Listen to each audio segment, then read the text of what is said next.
Kayo po ba mga bossing ko ay isa sa mga napakarami problemang pinagdadaanan sa kasalukuyan?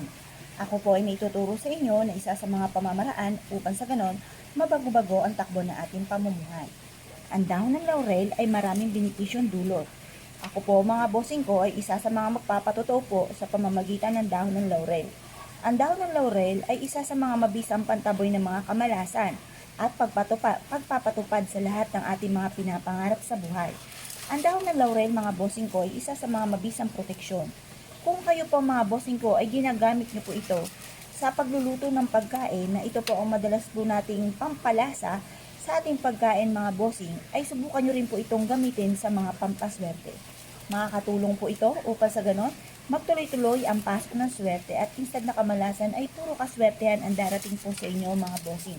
Ngayon po mga bossing, ako po ay isa sa mga magpapatotoo po dito. Ang ginawa ko po, ako po ay nag-focus sa aking mga pag-wish. At ito po mga bossing ko ay higit-higit sa mga blessing na dumating po sa amin. Ako po mga bossing ko ay simple lang naman ang mga wini-wish ko po mga bossing ko na madagdagan ang aming panggasto sa araw-araw. Hindi laging kapos at lagi na lamang pong nangungutang hanggang sa ako po ay kinasawaan na ng aking kapwa. At natatakot na sa akin kapag ako'y nakikita dahil iniisip nila na ako ay mangungutang po muli. Kaya ako po'y iniiwasan po nila mga bossing. Ngayon po mga bossing, ang ginawa ko ay in-apply ko ang aking mga nalalaman at lalo kong dinagdagan ang sipag at tiyaga. Ngayon po mga bossing at lalo kong kumapit sa mahal na Panginoon. Dahil ako po mga bossing ko ay namamanata sa may baklaran mga bossing tuwing Biyernes or Martes ko ito ginagawa.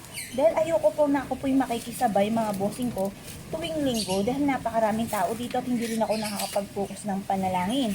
At syempre sa panahon ngayon ay napakainit mga bossing kapag ikay makikisabay sa ganyang mga araw mga bossing. Ngayon pa mga bossing, ako po yung nire-recommenda sa inyo na maaaring subukan nyo pong gawin upang sa ganun mabago-bago ang takbo na ating pamumuhay. Sabayan ang sipag at syaga, double time sa pagkayod at subukan nyo po ito mga bossing.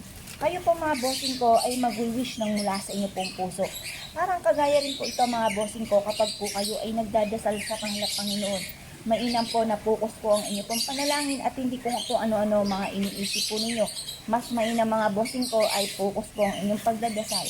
Ngayon po mga bossing, halimbawa ay ito, isang buong dahon ng laurel.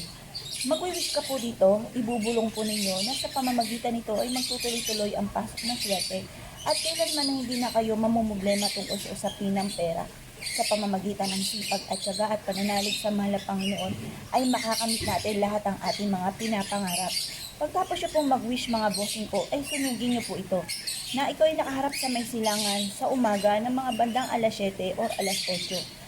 Ang amoy po ng ati pong dahon ng laurel ay magtataboy ng mga negatibong enerhiya sa ating kapaligiran. At ito po ay makakatulong upang sa ganon mabilis nating ma-achieve ang mga pangarap. Kung marami mga problema at marami mga negatibong enerhiya sa paligid, yan po ang mga nagiging balakid sa mga problema. Kaya mas mainam mga bossing ko, tayo po ay mag-focus at maniwala na makakamtan natin ang ating mga pinapangarap. Kapag ikinaniwala na kaya mo, makakaya niyo po yan. Pero pag inisip mo na hindi mo kaya, ay nako, wala talagang pag-asa. Kaya kailangan laging isipin, kaya. Yan po mga bossing ko, isa sa mga makakatulong upang sa ganon ay magtuloy-tuloy ang pasok ng swerte. Instead na kamalasan ay puro kaswertehan ang darating po sa inyo po mga bossing. Subukan niyo po ito at ito po yung isa sa mga paborito ko na pampaswerte mga bossing. Proven na napakaswerte at ang dami ng mga patotoo po nito sa akin. Ang usok po nito mga bossing ko ay isa sa mga pinaniniwalaan na napaka-powerful na nagtataboy ng mga kamalasan. Ito po mga bossing ko ay makakatulong upang sa ganon, instead na kamalasan ay puro swerte ang darating po sa buhay po natin. Basta positive ka lamang. Ako po mga bossing, syempre tao lang po tayo. Nakakaisip tayo ng mga negatibo. Ang ginagawa ko pong sikreto, hindi ko po ito pinapansin or pinagdadasal po agad ng taimtim. Nananalangin ako na huwag magkatotoo kung ano man ang aking naiisip o ang aking panaginip mga bossing, lalo na kung tayo nakakapanaginip ng mga negatibo. Ngayon po mga bossing, kung kayo po'y naniniwala at naisip po itong gawin niyo po ito kahit anong araw na kayo po ay hindi abala at makakapag-focus ka ng panalangin. Pero kung kayo nagmamadali, marami kayong ginagawa at hindi kayo makakapag-focus ng panalangin, ay marirekomenda ko sa inyo na huwag muna kayong gagawa. Dapat kayo po ay makakapag-focus ng panalangin kapag po kayo ay gumagawa mga bossing.